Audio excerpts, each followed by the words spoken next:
Hello and welcome everybody to All the Rage Sports Podcast. With me is Kevin and Andy as per usual. Jace had a little bit of a family emergency, maybe joining in later in the call. We'll see how that works out. But today we're going to touch on the Patriots losing their first game. See kind of what that does in the shakeup of the AFC. Are the Ravens now the real deal? As much as I still don't ever want to have that come out of my mouth. Take a look at some of our playoff pictures. Talk about the Niners, how they took it to the Cardinals on Thursday night. Jimmy G throwing 4 touchdown passes and also throwing a little game at Aaron Andrews. We're also going to do a power rankings today. We're going to do our top 15 power rankings and do some little early MVP, Offensive Player of the Year type of picks for all you guys, so you can keep an update on that. All of it seems like it's pretty solid right now, except for maybe the Defensive Player of the Year. But yeah, that's all coming at you here on All the Rage Sports. All right, guys, so let's take a look at Week 9. Things are starting to get rolling for a lot of these teams. So we started off with our Thursday night game. Niners did end up beating the Cardinals, even though the Cardinals did make a little bit of a resurgence late, 28-25. Texans handed it to the Jaguars and may have ended Minshew's starting career for right now. They are announcing that Foles will be starting for them. So we'll touch on that a little later too. But the Texans took over 26-3. Bills ended up beating the Redskins 24-9. Panthers took it to the Titans 30-20. Chiefs ended up squeaking out a winner off of Butker's leg right at the end of the game, 26-23. Dolphins get their first win, 26-18. That was their first win since week 14 of 2018, almost a year. Eagles ended up beating the Bears 22-14. This Bears team looks pretty bad right now. Steelers ended up beating the Colts thanks to Finkel. I'm sorry, not Finkel. Vinatieri. And Raiders ended up beating the Lions 31-24. Seahawks took it to the Bucks 40-34. What a very high scoring game. Broncos beat the Browns 24-19. Packers could not get any offense going until like the last 5 minutes of that game. And the Chargers took it to them 26-11. Patriots end up losing to Lamar Jackson 37-20. And then the Cowboys took over in the fourth quarter against the Giants 37-18. Looking at our picks, everybody did so great. Kevin's not happy after this week. His commanding 1-game lead is now a 4-game deficit because I went 11-3. Jace Cheater. went 7-7. Kevin actually would have done better if he would have left his Chiefs pick, but he texted me the morning after they said Mahomes is not starting, and he switched his pick to the Vikings. So he went 6-8, and Andy Jesse had also forgotten, but I, as a man of integrity, pointed this out. Yes, it's true. I was going to let it go, but I appreciate your integrity there. And then Andy also going 6-8. So right now, as the standings for the year look, Jason's coming up the rear at 77 wins, Andy with 81, Kevin with 83, and me with 87. So I have a 4-game lead out on the pack right now, and 10 games. I just want it to be known that Jace was like, there was at one point this season where I believe Jace was like 4 games ahead of everybody. So it can change quickly. Or Jace maybe it was you. I have been ahead of everybody the entire season. I think since like not week anymore. 2. Yeah, Kevin was ahead for most of the season, and we were playing catch-up. Jace was terribly far behind everybody after the first week, and then caught back up to be within a game the 1 week, and has now fallen week 3 or 4. 10 games back of the lead. Yeah. So if you really want to know what to pick, go with me. And I actually screwed myself in the family football pool because I switched my Broncos to the Browns, and I switched the Dolphins to the Jets because I started to overthink it right before the game, like an hour before the game started. And if I would have left it, I would have been winning that league right now too. I had one bad week.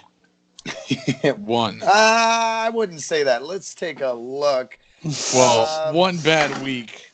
I mean, we're still at the midpoint of the season. Let's go back. Week 4, Kevin went 6-9. Yeah, but I think everybody had a bad week that week. I went 9-7. That's still not good. I won that week. I went 8-7. Jace went 9-6. That was the week we're talking about where we all were within 1. On week 4, I had 38, Kevin had 38, and Andy and Jace both had 37. So that was the week where everybody was right with each other. And then Kevin took a commanding lead the following week because me and Andy both did bad. And then it was catching up. I won last week. There. You did. No. Let me see. Hold on. Maybe it was 2 weeks ago. Last week, you did win at 13-2. Yeah. Yeah. So I need that to happen again.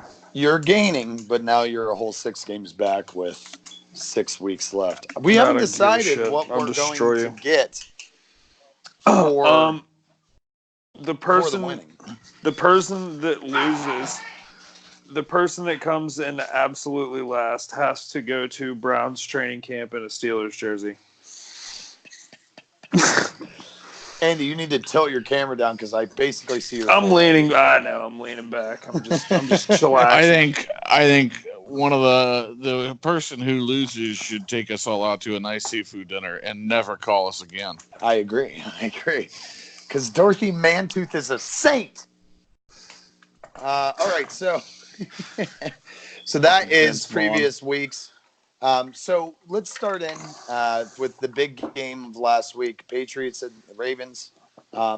Lamar Jackson, they could not stop the run-pass option, RPO plays. It really kind of exposed the Patriots defense. This was really their first look at actual competition this year. Because you think back week 1, the Steelers were playing with an injured Ben, and they didn't have Mika. They didn't have who else did they trade for? Why am I thinking they had somebody else? They had Moncrief. Oh, they had Moncrief, yeah. And then they don't have him now. So, there was a different look at the team then. So I can't really say they were competitive then. This was really the first time they've played some competition. So let's talk about this Patriots defense a little. Is this revealing their weaknesses and showing that they are not as good as we thought they were, or was this a blip in the a speed bump in the road on their way to fucking 7 Super Bowls? What do you got for me, Kevin? Let's start with you. I'm pretty sure it's just another blip. I mean, they've done this. This is not a new thing for the Patriots. This happens to them all the time. They were talking today on one of the shows. Their last loss by around 17 points, but they actually lost by 24 points to the Tennessee Titans last year. The Mike Vrabel-led Tennessee Titans. That's right. The previous one before that was actually it was last year as well, was against the Matt Patricia Lions, a 16-point loss. So they have these from time to time. The thing is in those 2 instances, they never did see the Titans or the Lions again because they didn't make the playoffs. Right. But the Ravens, they may see again in the playoffs. But we were just talking a little before the show. In my opinion, you give Bill Belichick even just this week to get prepared to play Lamar Jackson again, and it's going to be a different result. He'd get in that war room with Gerard Mayo and his son and whoever the other guy is that does the defense right now, and they'd have some plans drawn up to slow him down. And they'd also probably Josh McDaniels would have figured out a little bit more to get done on offense. I think you'd take a lot of time off the clock, like Josh McDaniels is known to be able to do. Run the ball and dink and dunk and, do 10-minute drives so they don't have the ball. You don't necessarily even have to do that because, I mean, with the offense they have, they weren't able to finish a lot, and that was part of the problem. That's where they missed Gronk right there. Yeah. So I honestly think that Belichick was holding back a lot. I don't think they obviously wanted to win the game, but right. I mean they were their defense. They were getting so many people in and out of the game constantly, and I mean I think Belichick kind of knew from the start, like, okay, this could go badly, but I mean we need to make the best of it. And so, like, instead of pulling all the tricks out, he just kind of said, okay, we're going to take this one and just accept it. Yeah, it's like see him again in the playoffs kind of thing. Yeah, it's like some sort of like Roman fucking leader or something that they would do, like take this hit now so we can fucking destroy them with their with their own talents later or something. I don't know. I mean, I could see that. I don't think Belichick's ever in the position of letting a game go by, but I can see him saying, okay, I'm not going to pull every trick out of my bag to win this one game, because even though every game matters, this is not going to stop us from getting a first round bye or something along that. I could see that. I could see Belichick's mad scientist. Exactly. I mean, whenever they started getting beat up, I mean their defense was like every single play they were getting all these guys in and they were getting them some reps and stuff. Like you could just it was weird. It was. Oh, it's gone. It's the first week of November. This isn't December or January. So yeah, exactly. I'm not completely concerned with anything the Patriots are doing until then.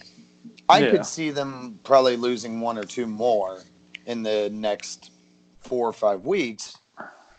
But they always do that. I mean, that's what they do every year. Look at them last year. They're losing to teams that weren't playoff teams, but then they get into the playoffs and they're a completely different animal.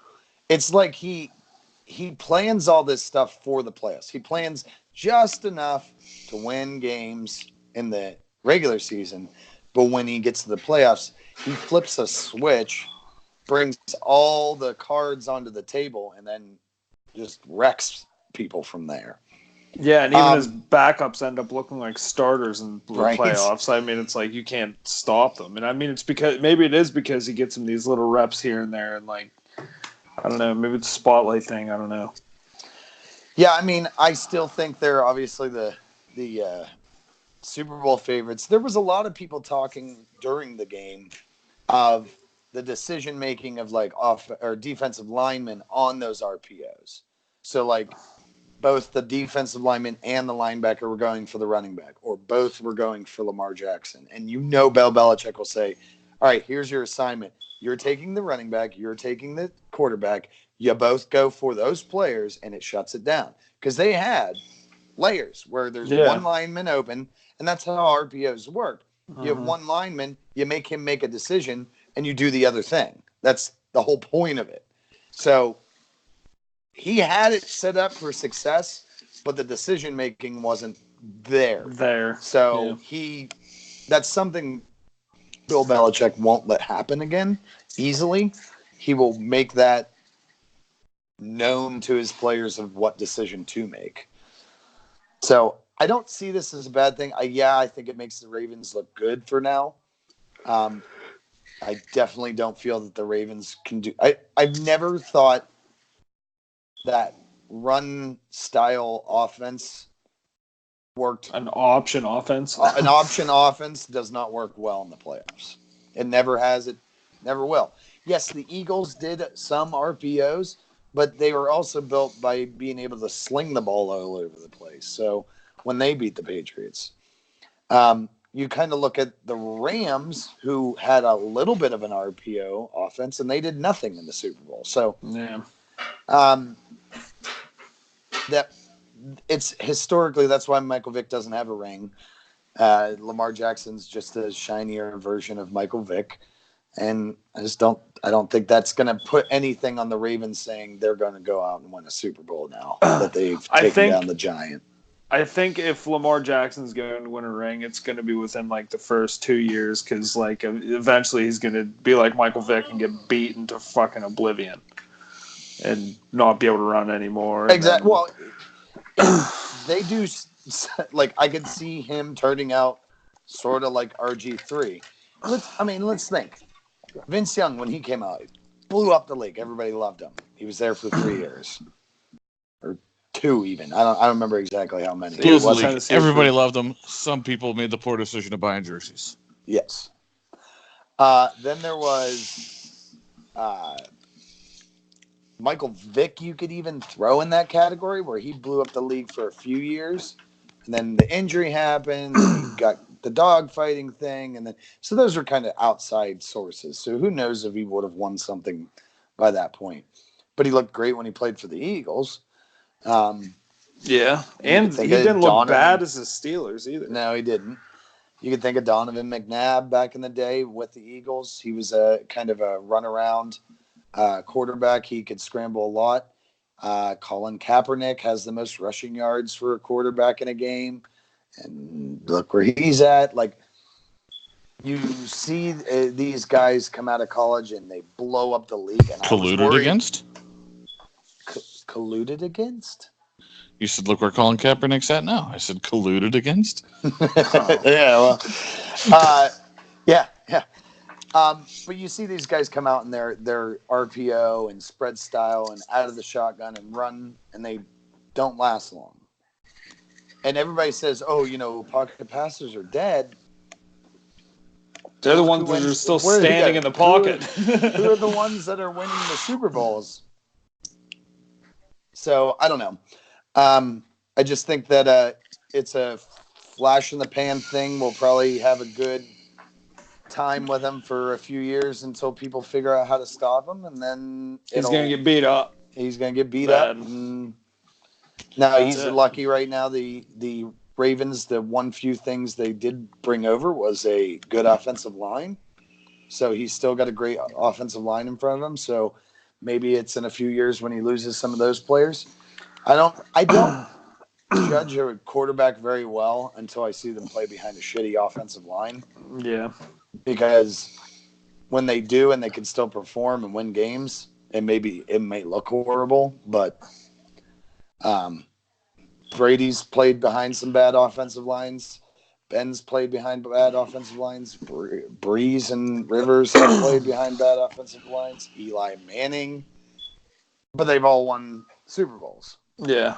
I want to see somebody like Leighton Vander Esch or like an LJ Ford or somebody. I mean, LJ Ford is a Raven. But somebody on that echelon, or Kiko Alonso even. I want to see somebody take him out coming across the middle blind side. He's done. I mean, he'll never be the same after that. It'll be a squeamish to run. That's exactly what happened to RG3, and it's weirdly ironic that he's also on that Ravens team.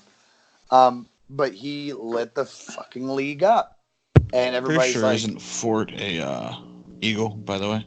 No, he got released. He's a Raven now. Look it up. Fort. LJ Fort. Raven. Yeah, he's a Raven, and he was playing actually in that game. But yeah, you look at him. He was blowing up the league. People were talking like, "Oh shit, maybe the Colts should have gone with RG3 instead of Andrew Luck." And then the injury happened. Now I give that more on the Ravens not handling the injury, or the Redskins not handling the injury properly. But I mean, a running quarterback is a fun toy to have for a few years, but it just doesn't last.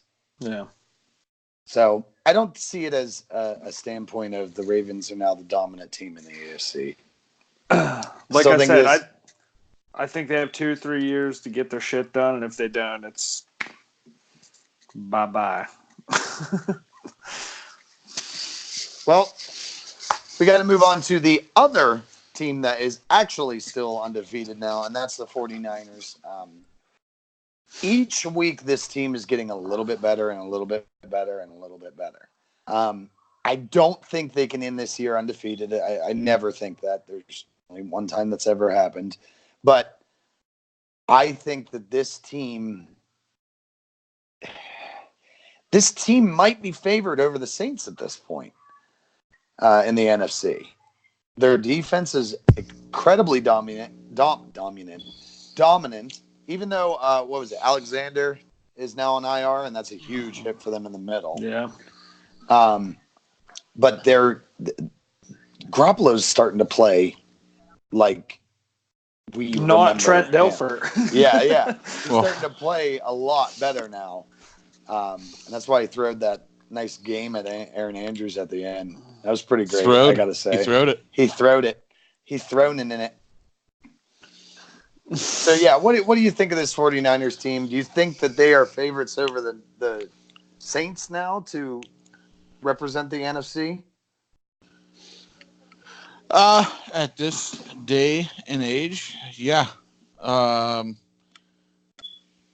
Saints are having some, having a little bit of the injury bug going on with their team right now, so you don't know where you'll be standing when it comes time for the playoffs. And the 49ers, everybody keeps saying, well, they're not going to go undefeated. They're not going to beat every team. And you know what? I think this is the team that's going to beat them. And then the 49ers still go out and beat them. Yeah. Now, and adding Emmanuel Sanders right now to that offense? Yeah, and that's the reason Garoppolo is starting to take off a little bit. His number one receiver was a tight end. Mm-hmm. He didn't have... They didn't have a true number one receiver. They had a bunch of slot receivers parading as number ones and twos. Right. And now he has a true number one, along with George Kittle. Breida, when he can stay on the healthy. Field, is I was gonna say when he's healthy, is doing good. Tevin Coleman's also stepping up in certain spots, and that defense is just... Now they did give up a little bit against the Cardinals this week, but that Cardinals offense has started to progressively get better and better, especially now with the addition of Kenyon Drake, who they got for a 5th-round pick. Yeah. And then he puts up 40 fucking fantasy points this week. Yeah, wow. So, I mean... that offense, though, is one of those things where they turn it on in the fourth quarter, and they have come back and almost won 3 or 4 games for the Cardinals late in the game. They look like trash for the first half. Part of the third, they were looking like trash, and then all of a sudden in the fourth quarter, they're putting up. Yeah. Chelsea's letting the dogs out. That's like a Kyler Murray thing, though, like an eye of the tiger kind of. Mm-hmm.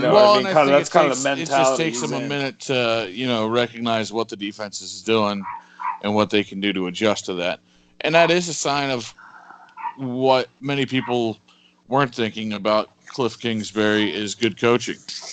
When you can make adjustments later into the game. I mean, you're right, though. That's the thing. This Cardinals, talk shit on Cliff Kingsbury. This Cardinals team, we were expecting to be top 5, if not number 1 pick this year, and they actually look competitive in a lot of games. Now it seems like they do have a quarterback to build around. They do have a coach that understands it, and this team could be scary in the coming years. But to get back to the topic of the San Francisco 49ers. Yes. Yeah, instead of trailing off into what the fuck we're doing. Yeah. We're very good at this podcast. I'm pretty sure right now you can't say the 49ers aren't number one. The 49ers now have got to that point where they're number one until they remove themselves from that position. Yeah, it's true. It's true because they have. I preached complete teams. I think last week or the week before, where I was saying maybe the Colts were the most complete team. Well, the Niners are the most complete team, maybe aside from the Saints, but the Niners are now the most complete team. With that addition of Emmanuel Sanders, it put everybody in their respective position, and now they're able to just put the pedal to the floor offensively. Now it seems like they can start offensively performing as well as their defensive performance has been. Yeah, Jimmy G is now becoming the quarterback that we thought he might be from our first glimpses of him in San Francisco. Yeah. Right. And that was playing with scrubs. Yeah. And I mean, the 49ers, I mean, this whole year, I mean, they've kind of been playing to their competition. I mean, they're winning games, obviously. But, I mean, like a close Steelers game, I mean, they've just – and now I think they're just going to blow out the ceiling. I mean, they're they're ready to play and they're ready to win. Yeah, no, I agree. So, and I guess the other thing let's move on over to the London game. We were at, just wanted to briefly touch The London on. Chargers. Yeah, the London Chargers. That guy was. Did you hear their owner talk about that? Yeah, he was got fucking really pissed. livid about It's it. fucking bullshit. Yeah, that's exactly what he said. Like, yeah, he freaked out about Yeah. that. And I Which can't say I means- blame him. Which Why means would they they'll bring be in their- London within 2 years. Yeah, but I don't understand. Like, yeah, they're playing in like an Olympics soccer stadium right now That holds And then- 20,000 people, and 18,000 are usually the opposing team's fans. right. They don't have a fan base right now because everybody's still in San Diego is pissed about them moving, and then they've already signed this I think it's like a 10-year, 20-year lease for this new stadium In Las Vegas. or no. Los Angeles. Thinking of the But- Raiders. Holy yeah. shit. But I'm out of it. they're building this $2 billion stadium that looks crazy for the Rams and the Chargers. Why would you ever think that they're going to go, you know what? Never mind. We're going to back out of all that shit and go to London because that sounds Well, the one reason and a possibility that you would do that is because there is supposed to be a revenue share agreement between the Chargers and the Rams, but because of how few fans the Chargers are having, it is now leaned more heavily to the Rams. Well, yeah, now it's like the It's moving back to San Chargers Diego. are essentially just renting that building. Yeah, the city of Los Angeles is building the Rams a really nice stadium and allowing the Chargers to play there. That's it. That is absolutely it. Yeah, I Anyhow, know what that- were we talking about? We were not talking about this. No, we were talking about the London game between the Texans and Yeah. Jaguars. The Jaguars. Why are we talking about that? Because this may be the end of Gardner Minshew. Oh, okay. how- You can go on that if you want to. Sorry, buddy. That's why I wanted to bring it up because I know Kevin's been a humongous Gardner Minshew fan. Well, and I'll stand exactly by my statements at the beginning of the year is that Nick Foles has only worked in a Frank Reich system. He did not work for Doug Peterson the following year after Frank Reich had left and gone to Indy. So Nick Foles is going to come out. He's going to Nick Foles it up like we saw without Frank Reich, and Gardner Minshew will be back. So there's your verdict on that. You don't think this is the end of Gardner Minshew? Hell no. You can't hold that mustache down. only large women can. Damn right. Big Mama. So I actually hate to say this, but I agree with you. I don't think this is the end of Minshew. I think everybody's talking about it being the end, but I honestly feel as if this is premature and not a good idea. Like, I get you signed Foles for this very reason. He got injured and it set all these things into place. I understand that.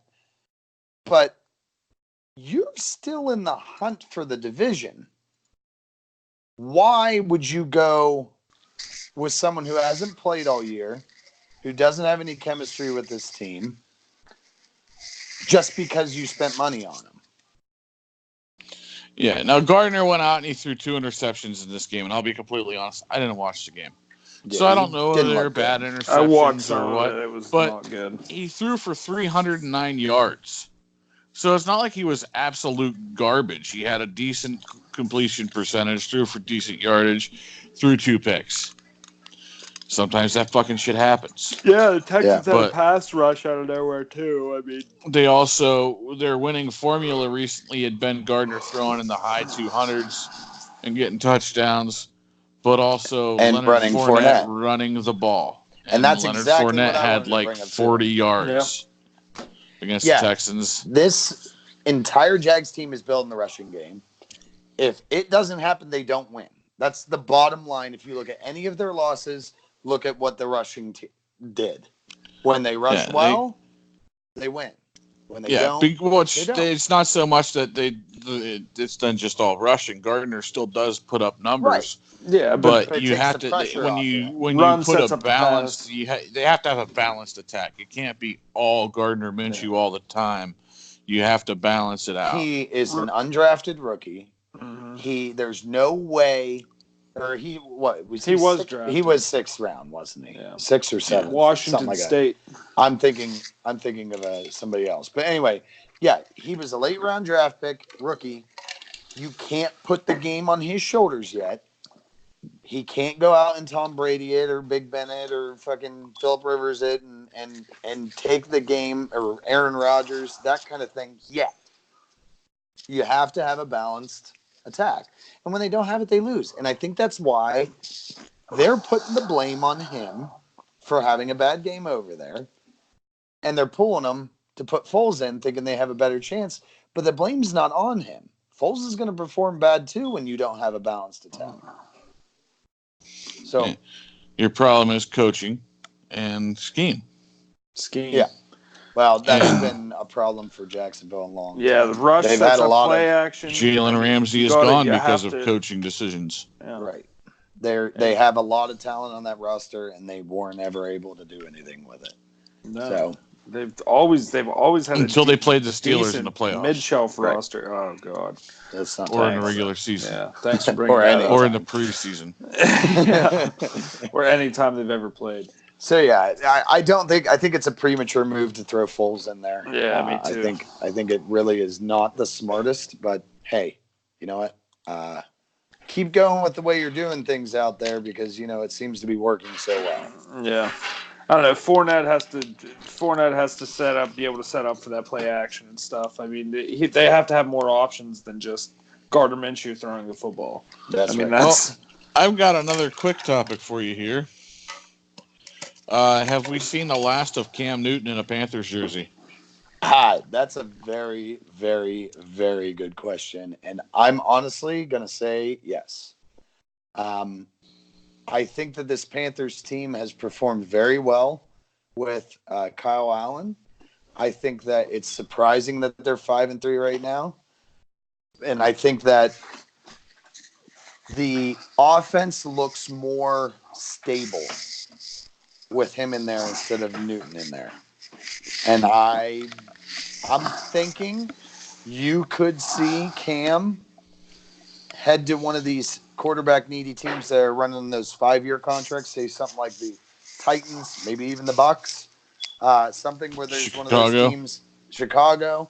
There's a bunch of these teams right now that are running with a quarterback that we thought might be okay, but is kind of underperforming what their potential said. And I think you're right. I think you were 100% on it on that one. I don't think he's going to be there much longer. Hot take. One, I think he will be gone because right now his salary is $19 million a year. You got Allen at a far less rate. It'll allow you to bring in more pieces for one. For another, he's making 19 now. Contract's up. He's a former league MVP. You're going to have to pay him some money. Yeah, you can't get away with even 15 mil. Now, the fit that I think, and this is one that's another, again, hot take, not going to hear it from a lot of people probably. Tom Brady, I think, is done after this year. They don't have their quarterback of the future in New England. They keep making moves. They brought in Cody Kessler. And I was wrong. It wasn't Luke Folk that they brought in. They actually brought in Nick Folk, the kicker. That's the Folk that I saw them bring in. Which Mike Nugent blew it up. He's probably better at throwing a football than Luke Folk. That's why they brought him in instead of Luke Folk. But, so they don't have their quarterback of the future. So, I mean, you bring in Cam. Maybe if you grow into the Patriots, a lot of people are going to take maybe a few bucks less to be able to play under Belichick. You might be able to get him at a $15 million rate for that specific purpose to try and get a ring, and he can be your bridge to the future for the Well, I could short period he see has that left. if anybody's going to fix his mechanics and his game, That's Bill Belichick could. Well, and I don't think it's as much Byron as mechanics is Leftwich. the problem. It's his durability is the problem. Yeah. But you put him in there, and Josh McDaniels will have him getting the ball out a lot quicker, taking a lot less damage, and they will definitely, if anybody can figure out how to use him properly, it'll be Josh McDaniels. I could see it. I don't think it'll happen, but I can see. I see your point. I like it. If not that, the Chicago Bears, because Trubisky is done. Yeah. Yeah. I think I personally, I don't think anybody knows because, I mean, Kyle Allen, he's played in a couple games now. I mean, he's looked decent. I mean, he's won games, but I mean, it could be a sinking ship starting this week, and he could just, because he's been playing out of his ass for the position that he's in. You know what I mean? Nobody ever thought that Kyle Allen, this kid out of nowhere, is going to play better than Cam 5-1 or something since Newton went down. Yeah, I mean, that could all come to an end at any time. And you think about it, the only team he lost to was the 49ers. So yeah. He was 2-0 last year, and he had, like I said, he's done well except for the 49ers game with protecting the football. He's not turning the ball over. He's put out outstanding numbers his first few games this year. He's kind of come back down to earth a little bit. And he can hand the ball off to CMC. But he's also got Christian McCaffrey. He's got one of the a future Hall of Fame tight end in Greg Olsen. He's got some wide receivers. Kind of up and coming. If that's what you want to call them. But, he doesn't have – that's why I think you let Cam go. You get that extra cap space. You try to maybe bring in a free agent wide receiver. Kelvin you can Benjamin. Draft then as well. No. First off, he's more of a tight end than a wide receiver to begin with. He's fast. See, there would have been a good team for AJ Green to go to at trade deadline as the Panthers. Yeah. They could have used him. But yeah. But yeah, I think Cam's done. Like I said, I mean, I have to see the season play out before I can answer that because, I mean, yeah, Kyle Allen's playing out of his ass. He's winning games. If you went right he's getting today, shit done. absolutely. But, yeah, you don't know what the future holds. Yeah. Well, again, the same conversation we had at the beginning of the year with Andrew Luck. This is now almost 2 full years without having your start quarterback. Yeah. It's time to start looking. Yeah. Oh, I'm sure there's going to be calls made. Well, they drafted Will Grier, who didn't look good in the preseason. No. But he has some potential. Will Grier, and then Will Grier. Allen now, so they have backup plans. You like Drew Lock too, though. I do. Sitting on the bench. He is. Brandon to Allen another really Allen. Too. To another All Allen. the damn Oh, dude, Josh Allen. Came out of nowhere. Just so we can throw every Allen in there. All right, so we went. He's the worst of the 3 Allens. We went through a little earlier today, and obviously we don't have Jace's here, but once he sends those over to me, I'll be posting them with our picks here. We have power rankings, and we also have our offensive, defensive rookie, and defensive rookie picks. And now, MVP. And MVP. I thought I said, yeah, you're right. So let's take a look at some of our. You guys have your list, so I don't have to read them off. Yeah, let's do it. Start at 15 and go down to 1. Go. Okay. Yeah, I like that. So I'm gonna say, so my 15 was the Steelers. I feel like, they won a game kind of by luck. For Jacoby Brissett. For Jace. Yeah. Jace. Go ahead and put it. Bias button. I honestly don't. I wouldn't put the Eagles over there. I would not put the Lions. I would not put some of the other teams that are around the 500 area over them. I feel like just mainly because of that defense, that's why I put them at 15. Kevin, who did you have? I have the Carolina Panthers at number 15 that we just spoke of. That's right. I do as well. I do as well. That's number 15. Yeah. They really don't matter. They're inconsequential. I had to defend myself for the Steeler pick. Yeah. Wait. Let me Jace real quick. I'm going to be sick. Or whatever the fuck he says. He says something different every time. Oh, God. Yeah. Gag me. Very You good. I like guys are so terrible. that. Where's your pick standing at, Jace? I forgot. Yeah, 10 behind me. Okay, that's right. Yes, so 14, I have the Bills. Bills have performed well. That offense isn't something that scares teams. The defense has slightly gone downhill for a little while now, so I put them at 14. Just mainly I for also their have record. the Bills at 14. Did you make your number 15 there, Andy? I don't remember if you said yours. yeah. I Yeah, he said said the Carolina Panthers too. as well. Okay. My number 14 is actually the Rams. I have no faith in the Rams. Todd Gurley is not what Todd Gurley of the past. No. And they're just not looking all together right now. I mean, Jalen Ramsey was a big pickup, but I don't think he's enough to save this team. Yeah, absolutely. At 13, I have the Colts. I think the Colts could move back up that list a lot, but with the current injuries to some of the star players, I think that there's a lot of other teams that would beat them. I know one heads up match with what they're rocking right now. So I don't feel that they would be up too much higher, but I have them at 13. Who do you have, Kevin? I have the Philadelphia Eagles. I think their defense has been playing a lot better, and but their offense has still got a lot to iron out. Buttering. And to get them any higher on the list here and in any type of contention for a playoff run. It surprises me that you have the Eagles over top of the Panthers personally, but yeah, I understand. Andy, who do you got at 13? The Cowboys, I believe. Can you double check that for me? Yes. Because I have all sorts of stuff scribbled on this paper. Yeah, you have the Cowboys there. I don't have a whole lot of faith in this Cowboys team just because I'm waiting for the injury bug to bite again. And I mean, it's going to be substantial next time. I mean, Dak or Zeke, Cooper again. He's questionable already for this week. They play down to good teams and they play down to bad teams and good to better teams. So they play down to their competition pretty badly. At 12, I have the Rams. I mainly post that on Sean McVay righting the ship. He kind of faltered for a few weeks there. The offense isn't running well. They're not having a good run game, but I have them above the Colts and Bills just mainly because they still have the pieces there. They just need to get them active. What do you got there, Kevin?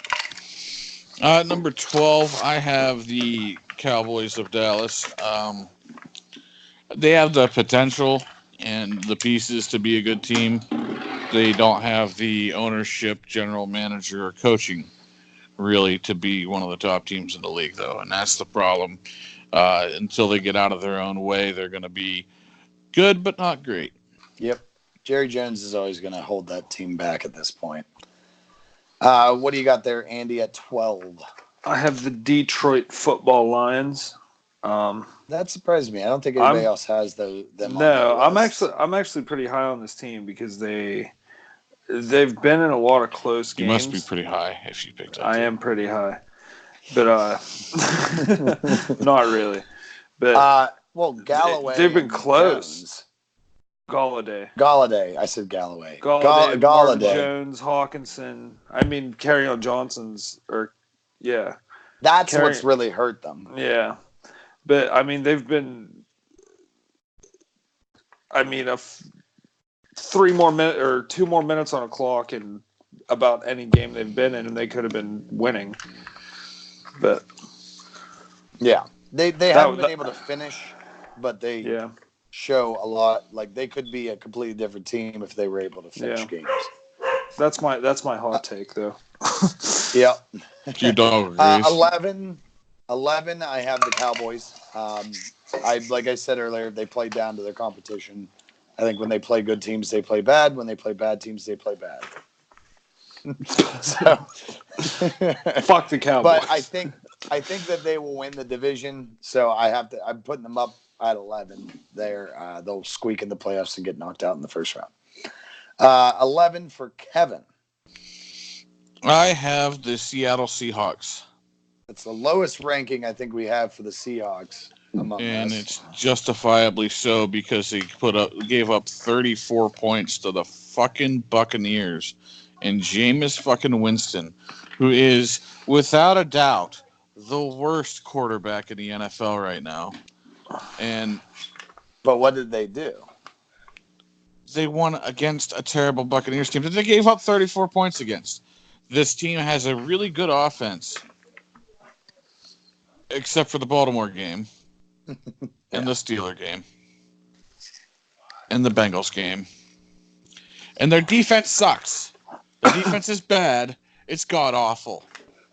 When they play against the 49ers or the Saints, they're just going to get shit upon. They already lost to the fucking Saints with Teddy Bridgewater at quarterback. So I have no everybody faith else. they Yeah, I would was be going to able. say Teddy Bridgewater. I have no faith they'd Thank be you. able to beat a Drew Brees-led Saints offense. So they're good, but they're just not good enough. This is a Kevin Robinson 500 team. 500. No, this is a Kevin Robinson going to have a way better record than they should because they played nobody this year. Because they're winning fucking games. That's why. Because they're winning, yeah. Because they make the plays when it counts. Because Russell Wilson is playing out of his mind. He is. He's 100% playing out of his ass. Yeah, out of his mind right now. All right, 11 for you, Andy. I believe I have the Houston Football Texans. All right. I'm not real big on them. I mean, they've won some. I mean, this game against the Jaguars, that was definitely kind of an eye opener. But they lost J.J. Watt. I mean, J.J. Watt wasn't doing a whole lot. I mean, other than hurrying the quarterback and whatnot. But yeah, I'm just not huge on them. Not buying the drama. Hey, I don't blame you. All right, so at 10, I have the Vikings. I ranked them a little lower than I probably should have, but I feel as if they are one of those teams they have off and on weeks, but when they're on, they're fucking on. When they're off, they're still kind of on, but I think it all depends on the defense and how Cousins performs. Good for him. He has been performing well lately, but they nearly won that one, but lost it last week. I think that they're at the 10 spot. I could see they're going to make the playoffs, I feel. Kevin, you have The Texans at number 10. And they could go higher with a little more consistency. They are completely inconsistent on both sides of the football. Sometimes the defense shows up and they look really good. Sometimes their offense shows up and they look really good, and then other times, So I mean, losing J.J. Watt puts a pretty big hamper on the defense, even though he hasn't really. I was going to say I'd say that, but he really hasn't done a whole lot. But I think basically this is one of those teams they've got work to do before the end of the season. If they get the work done, they can make a run. If not, they're gonna falter when they get to the divisional round if they get that far. Another quarterback that's playing out of his mind. Mm-hmm. Andy, who do you got at 10? I believe I have the Colts. You want to double check that? Okay. Yep. I have arrows drawn all over the place. It's pretty erratic. Yeah, I got you. Oh crap! I forgot that team actually was in the NFL. I got to put them in. Yeah. I just think that I think Jacoby Brissett's having a decent year, and I think Jesse, I know you love the Colts. I do. But I think they're going to keep making a push as long as Jacoby Brissett stays healthy. I mean, he's not getting his ankles stomped on and whatnot. I think they have potential playoff run in them. Yeah, you can see it. All right, moving into our top 10 here. At number 9, I got the Panthers. I believe a lot more in the Panthers than evidently you guys do. I think it all basically relies on Christian McCaffrey, but this offense is kind of scary, and the defense is getting better each week. So I really do like the Panthers in this one. Kevin, who do you got at number 9? I have the Los Angeles Rams at number 9. I have a little bit more faith that they're going to right this ship. There's been quite they've lost some games, but there are a couple losses they've had that should have been wins by all rights. The often just stupid stuff happening. The Seahawks game where the tight end had a ball placed perfectly in his hands, let it go through his hands, and it got intercepted when they were driving into field goal range. That would have actually put them in field goal range. Then they made the stop on defense, got the ball back, and the kicker then turns around and misses the field goal once they got him back in range again. So they should have won that game easily. They had 2 opportunities to do so and failed. Things beyond Jared Goff's abilities stopped it. So I think, you get a little bit more time. Jalen Ramsey getting a little bit more comfortable. They're taking it a lot easier on Gurley throughout the season, I think, to try and make an end of the season, postseason run with him being a lot more featured in the offense. Yeah. What do you got there, 9 for Andy?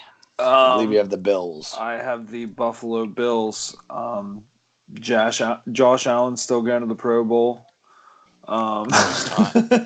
Yes, he is. Damn it, Kevin. Marcus Mariota's still a good quarterback. Marcus Mariota's going to the Pro Bowl.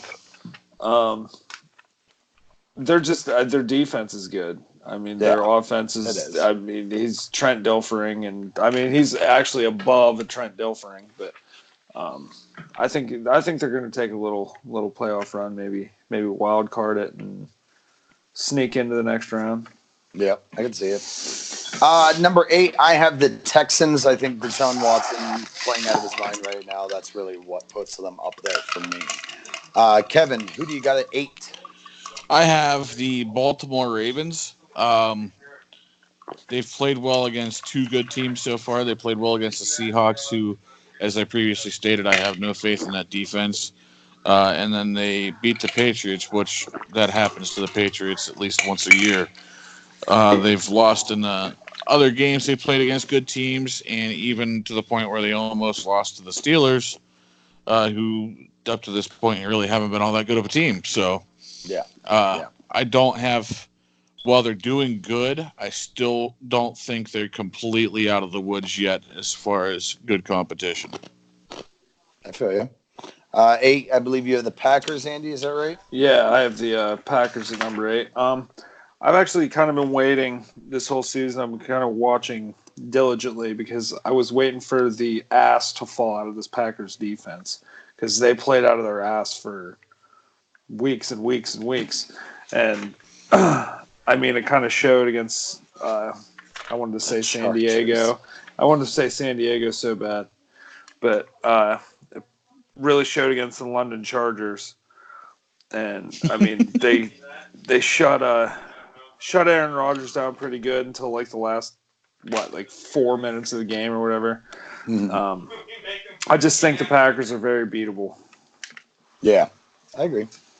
All right, number 7, I have the Seahawks. I have the highest rank on the Seahawks out of all of us. Oh, no, Andy has them, I think, higher. But Seahawks, I believe that Russell Wilson's playing at an MVP level, and I think that's the reason. Yeah, their defense may not be able to take over games like Legion of Boom did, but they're doing well enough to win games. I don't care what you have to say, Kevin. They win games. So did Tim Tebow. Where's he? Playing baseball. The fucking Steelers in the playoffs. That's where he is. So don't bring that up again. Damn it. This is an all Steelers podcast. Winning record is a starting quarterback, and he doesn't play in the league anymore. So that's fine and dandy. He plays He's a professional baseball player. He was not good at throwing the ball. All he did was win. Not good at throwing the ball. Yeah, that was a fucking horrible. All he did was Tebow. That was a horrible argument with Tebow. Don't fucking throw. He threw jump passes. They have the Tim Tebow of defenses. Don't even try to compare this. They have the Tim Seahawks Tebow are good. defense. They're going to make the playoffs and they're going to do a deep run. You're fucking right, Kevin. All right, Kevin. Who do you got at 7? At number 7, I have the Minnesota Vikings. This team has definitely started to turn things around offensively. Everybody was down on Kirk Cousins, and a lot of people would say, when a quarterback has a lot of people down on him, maybe they're going to take a step back and start trying to play the dink and dunk game. Not Kirk Cousins. That didn't happen. He's airing that fucking ball out, and that's made a big difference for the team, bringing in a little bit more balance. They're the opposite of the Jaguars. They had a running game with no passing game, and that's why they couldn't pull off a lot of these wins, and now they're starting to get that straightened back out. Yeah. So I see the Vikings ticking a little bit further upward. It looks like Andy agrees with you because he has the Vikings at 7 as well. I do. Dalvin Cook is running out of his mind right now. Thielen's been hurt. That's kind of been hurting him a little bit. But they have other guys stepping up. Stephon Diggs has definitely picked it up. Kyle Rudolph actually caught some balls here the last couple weeks. Isn't that crazy? Irv Smith Jr., I think he's caught a couple balls too. But I mean, their defense is upper echelon, I would say, the top probably 8 in the NFL. And I think they're definitely in an upward tick. Yeah.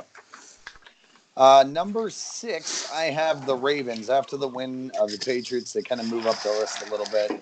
I still don't feel like they're better than the Chiefs.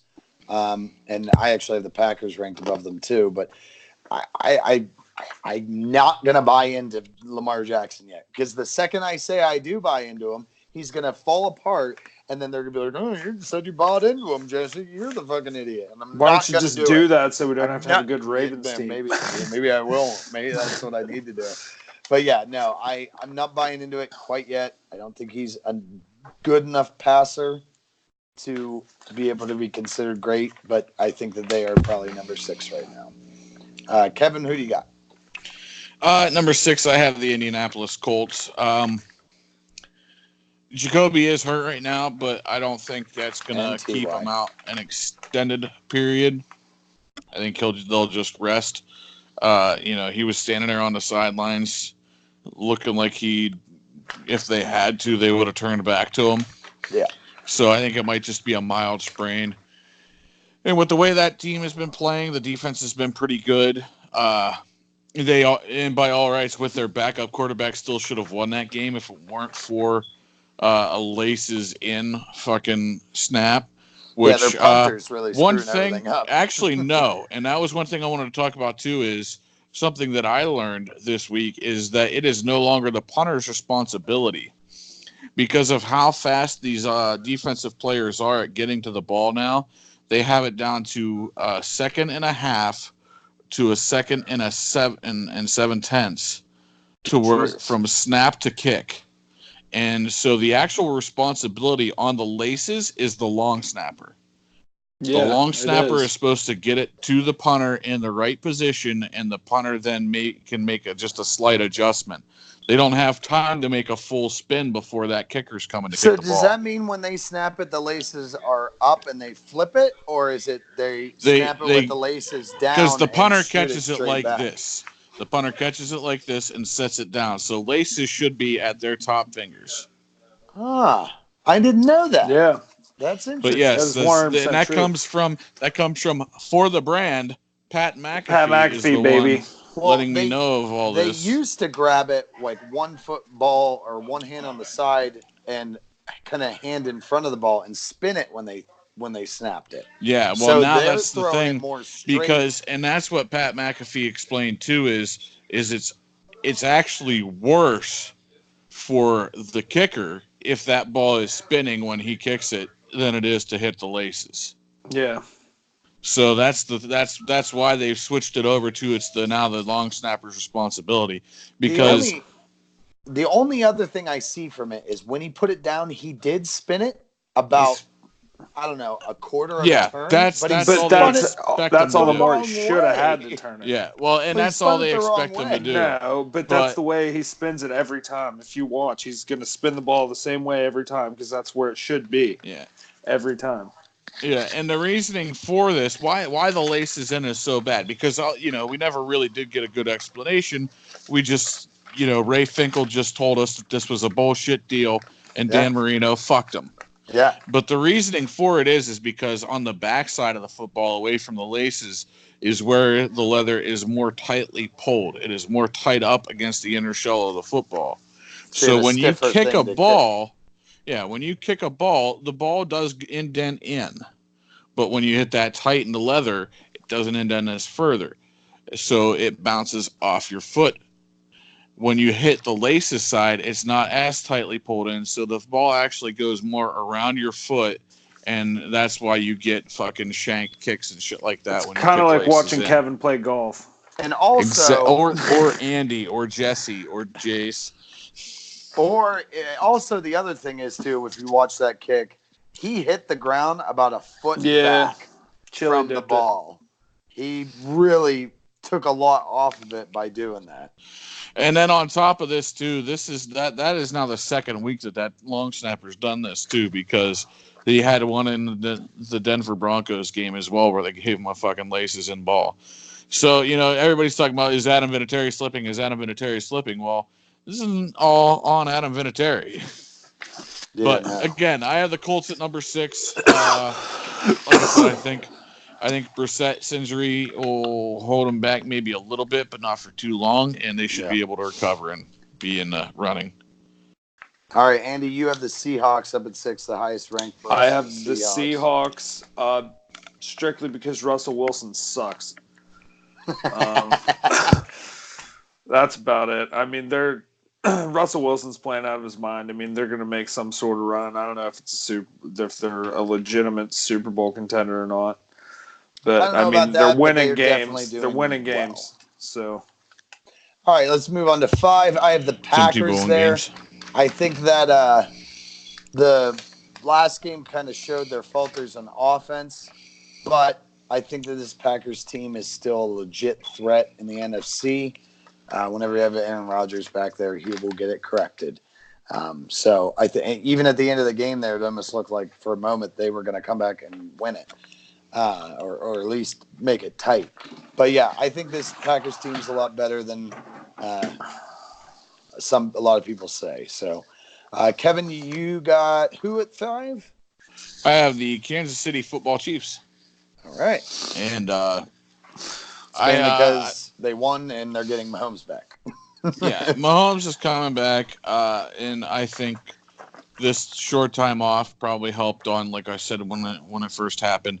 The biggest thing, I think, the knee wasn't as big of a deal. That ankle has really been messing with him, though, that he had hurt earlier in the season. So you get Mahomes back. You got Tyreek back. You now have a healthy Mahomes, a healthy Tyreek. You get some pressure. With Mahomes, they were able to run the ball a little bit better than they have been with Matt Moore because he took some pressure off the running game with the passing game, unlike most teams where they try to do the opposite. So I think the Chiefs will just go back to Mahomes running roughshod over the league and being one of the top 2 teams in the AFC. Yep. What do you got there, Andy? It looks like I have the Chiefs as well. I have the Chiefs too. The Chiefs are going to be chiefing. I have the Chiefs actually at 4. I think Mahomes coming back really gives them a big boost. That win with Matt Moore last week really helped solidify their spot, and now that they're getting Mahomes back, I still don't think this team is fully complete. I don't think they are great on every side of the ball, but I think when you have Mahomes, you can make up for those things. So, I have the Chiefs at 4 there. Kevin, you have the Packers? Yeah, I have the Green Bay Packers at 4. I think, the offense, it's Aaron Rodgers. They're not going to, they'll have a bad game here and there, but it's Aaron Rodgers. Yeah. The defense, they didn't even really look terrible against the Chargers last week. The Smith brothers were still doing their thing, getting after the quarterback. I think a little bit more consistency out of the secondary would help them a little bit. Yeah. But one thing that'll help too, they're against the top flight quarterback in Phillip Rivers. So you're not really going to throw him off his game, but a consistent pass rush against most quarterbacks will. Yeah. So with the Smith brothers doing that, I think they'll be able to stay successful, and they are my 3rd best team in the NFC. So. All right. Andy, I believe you have the Patriots. I have the Patriots at number 4. I think I think the team really took a step back this weekend. They're definitely in the upper echelon of sports, period. But I think they are beatable. Come crunch time in the playoffs and stuff, I think there's one team in the AFC that's going to give them a run, and there's a couple of NFC teams that are going to give them hell too. So, yeah. On 3, I have the Saints. My 2 and 3 could really be flip flop. Saints and Patriots are there, but yeah, I have the Saints at 3 just because the Patriots are the Patriots. But yeah, the Drew Brees led. This still is one of my favorites in the NFC to win the Super Bowl. So yeah, I still feel good about them. Kevin, you have? I have the Patriots at number 3. The Patriots are going to Patriot. As we talked about earlier, they have this happen to them every year. When it comes to December or December and January, they tend to pick it up, and they're adding Mohamed Sanu, getting him worked in further into the offense. And with that and their 45 running backs who you don't know who's going to be the top running back each week, they'll just keep that rotation going to keep pressure off of Brady. And I think so you'll definitely see the Patriots probably representing the AFC again this year. Yeah, probably. Andy, you got the Ravens. I have the Baltimore Football Ravens. I think, like we talked about earlier, I think Lamar Jackson has 2 or 3 good years in him. And I think it's starting right now. Like this last game, I think this is going to be a big momentum booster for them. And I hate to say it, but I can see them winning out. Yeah. I wouldn't like them. I wouldn't like that very much, but that's exactly what they needed. Yeah, exactly. Number 2, I have the Patriots. Well, they're the Patriots, so I'm leaving them in at number 2, even though they did lose. Kevin, who do you got at 2? Colt McCoy. I have the New Orleans Football Saints at number 2. Why are we doing that? Why is that? Colt McCoy. The Saints, I think, I mean, they're basically it's a 1A and a 1B. The New Orleans Saints with Drew Brees back at quarterback, you can't, understate how big of a deal Drew Brees has been to this team. And once Kamara is able to get himself fully healed, hopefully by the playoff time, it's going to make it a real interesting time when you get to that conference championship game between them and the 49ers. Yep. And then, Andy, you also have the Saints. That's it. The New Orleans Football Saints. For all the above aforementioned reasons. And then, as we all know, all of our number ones right now are the only undefeated team left with the San Francisco 49ers. We talked about them earlier. Defense is stood up. Garoppolo's coming back, becoming the Garoppolo we thought he was. Sanders is really improving that team. I want to look at the AP Pro Football rankings and see kind of where we're at on it. They have San Francisco at 1, New Orleans at 2, and Patriots at 3. So they have those the same as Kevin. Ravens are at 4, so they actually have them. Well, Andy has them ranked higher. Everybody else has them ranked a lot lower. Seahawks at number 5. The Seahawks I have at 7. Kevin has them at 11. Andy has them at 6. They have the Chiefs at 6. The Green Bay Packers at 7. The Minnesota Vikings at 8. The Texans, after their win in London, at 9. The Cowboys at 10, Bills at 11, Rams at 12, Colts at 13, who dropped 5 spots. The Panthers at 14, and the Eagles at 15. Kevin, you are the only team that has them all the same with team-wise, but you do have the orders all mix and match. I have the Steelers on there. They have the Steelers ranked at 17. And Andy has the Lions on there. They have the Lions ranked at 18.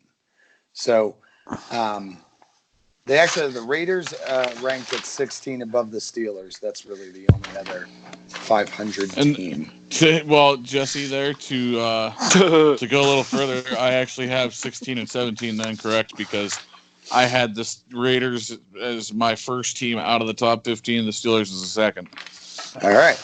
So, yeah, I mean, you guys are kind of down on the Panthers, but you're really not off. I'm a little more higher on the Panthers. I definitely ranked them a lot higher than they said. I was right on with the Colts.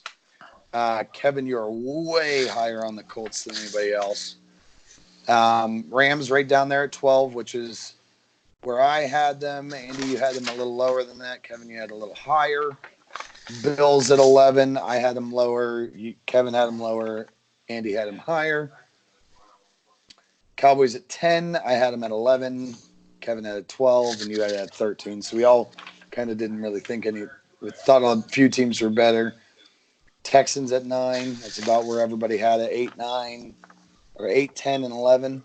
So we're all not too far off from a lot of crazy. What the main picks are. Other than the biggest thing, I guess, really is the Ravens on Kevin's at 8 and me at 6. They had them at 4. And the Seahawks, where Kevin has them at 11, and they have them at 5. I have them at 6. Yeah, you had them. Yeah, you had them at 6. I had them at 7. So yeah, the Ravens are kind of, and we both kind of thought of the Packers highly, me and Kevin, and they had them a little lower because of the loss. So, but that's kind of the comparison with that. Real quickly, I want to touch on these MVP offensive players. Don't get too deep into it, as we're running close on time. We still have to do our picks.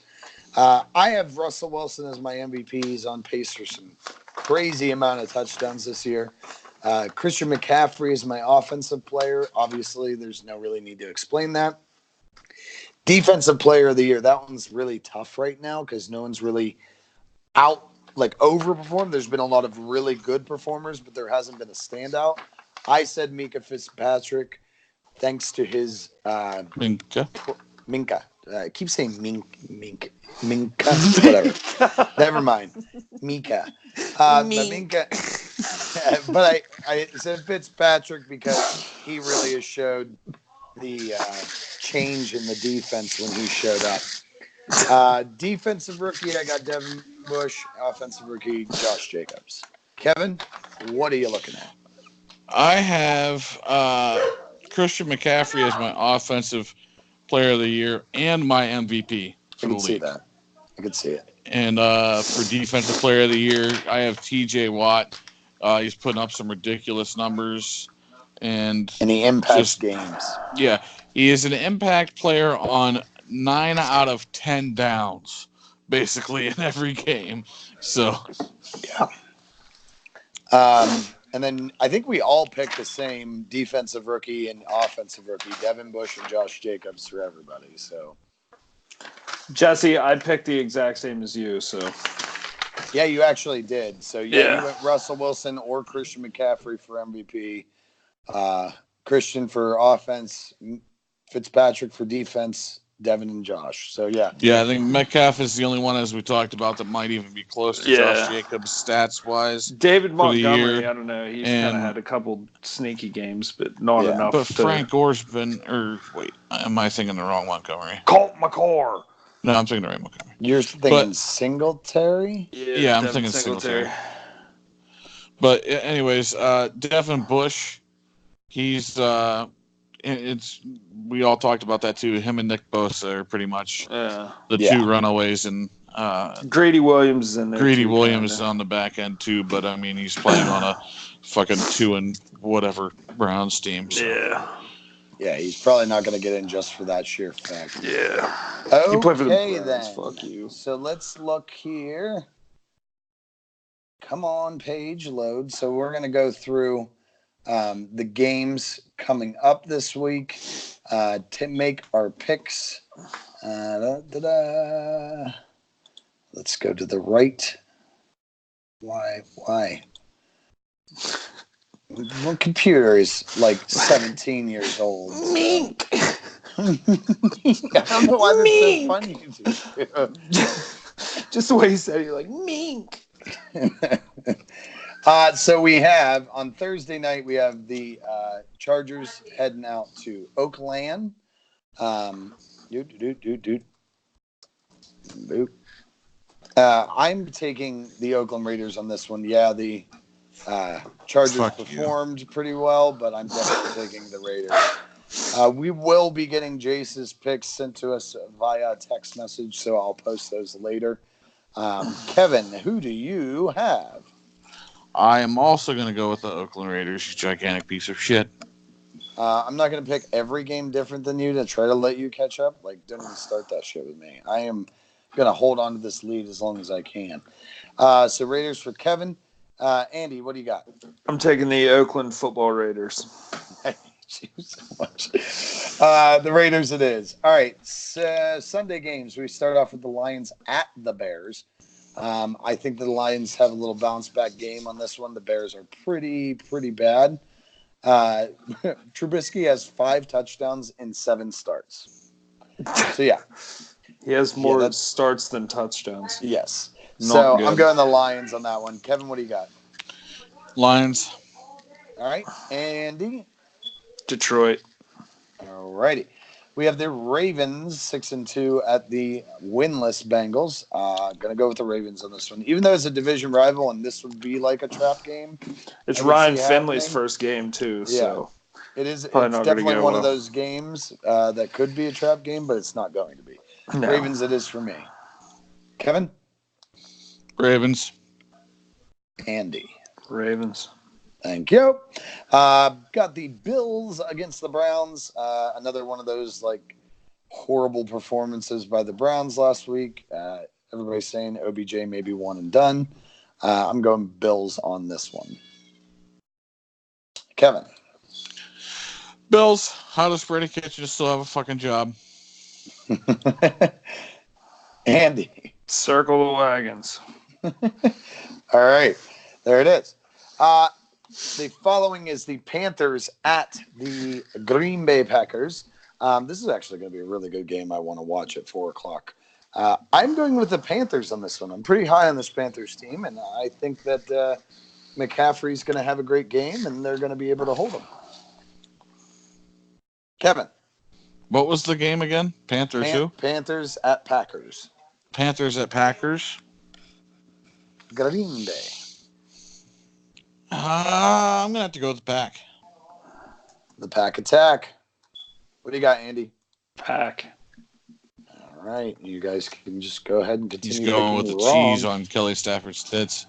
Stop. Oh, my God. Stop. We're going to get sued with our 5 viewers. Falcons 1-7 at the Saints. I don't know if I even need to ask you guys this. But Saints it is for me. Kevin, I'm assuming Saints. Yep. And Andy assumes Saints. Mm-hmm. It's going to be almost a game to watch. Maybe not. Here's a game. Another toilet bowl game. Giants at the Jets. Both are home teams. The Giants have now won 5 of the last 6 games versus the Jets. The Jets are horrible. Bell may not play. Giants it is. Kevin. I don't think it would matter whether Bell was playing or not. Giants. No. And Andy. New York Football Giants. That's the only one it's supposed to work for. We have the 3-5-1 Cards going against the Bucks. Bucks put up numbers, but the Cards play tough. I'm actually going to go with the Cardinals on this one. Kayvon. Cardinals, you fucking douchebag. Cardinals it is. Andy, what do you got? Cardinals. Redbirds. Cardinals it is. Up next, we have the Chiefs at the Titans. I believe Mahomes is planned to be back on this one. But even if he wasn't, I'm still going with the Chiefs. Kevin. Yeah, Matt Moore would be able to beat the Titans by himself. Yeah. So. Andy. Chiefs. Oh my God, he picked against the Titans. If you go back and I was going to say, if you go back and look, that might be the first time this year. It really may be. The Dolphins at the Colts, even if Colt McCoy. Jacoby Brissett doesn't play, I'm still feeling the Colts can make it happen with Brian Hoyer. Byron Hoyer's been in that position before, so going the Colts on that one. Kevin? I predict Brian Hoyer gets hurt and Chad Swag Kelly gets his first win. Oh, yeah, Mr. Irrelevant, baby. He's probably going to be all fucked up on meth or whatever he got busted doing. Andy, who do you got? The Colts. Okay. Up next, we got the Rams at the Steelers 4:00 game. Steelers are 7-1 in November since 2017. The Rams have been faltering lately, and the Steelers are trending upward, minus Mason Rudolph's play. I'm up to hit the bias button. I'm going for it. I think the Steelers can win it. Steelers it is. K-Von. Rams. Thank you. That'll guarantee me a nice win. Andy. Steelers. Thank you, Andy, for always having my back. You're welcome.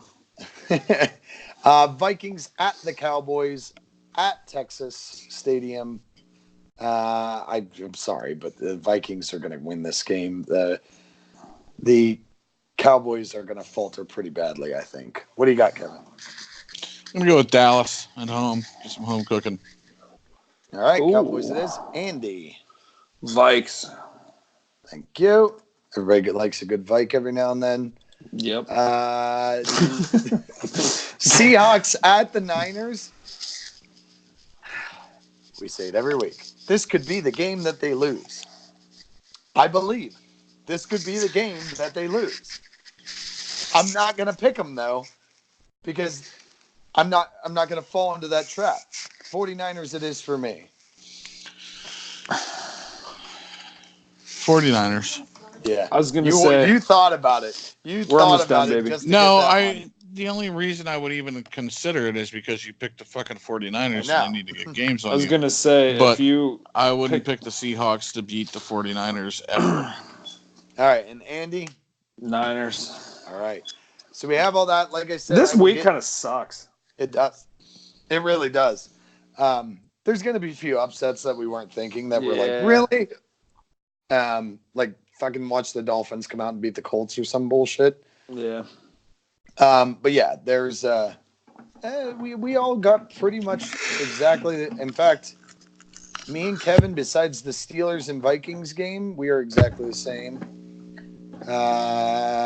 We are all the same entirely. I picked the Packers over the Panthers as well. So did I. Oh yeah, that's it. That's the Panthers, the Steelers, So I'll be back to within one game of you. And the Vikings game. Yeah, you guys, that's pretty much the only game you picked different. You picked the Packers over the Panthers. Hey, give me the Cowboys over the Vikings. Fuck it. I need to catch some games up. All right, I'm changing. Cowboys it is. All right, so there we go. We're all set with that. Next week we'll have Jason. He's going to send me his picks and stuff via email or via text message or via picture, whatever. I'll get them in there. I will post them after I get them from Jace.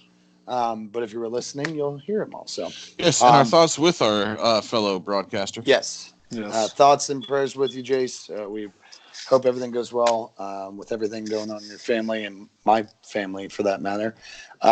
So we love you. Shout out to everybody out there, sending us likes on Facebook. Check out our webpage, donate to the PayPal. Thanks again, Uncle Brian, for the 16 cents. Yes. Hell of a guy. he's a real stand-up dude. So we really appreciate it. Thanks for all your Did find out he was trying to give us a nickel. $1. Yeah, he was trying to give us a nickel at first. And it wouldn't let him. Let him. So I think the minimum donation is basically $1. So, let us know. And then we're all good from there. All right, buddy. We will see you next week. Thank you all for tuning into All the Rage Sports Podcast. And as always, Rage on.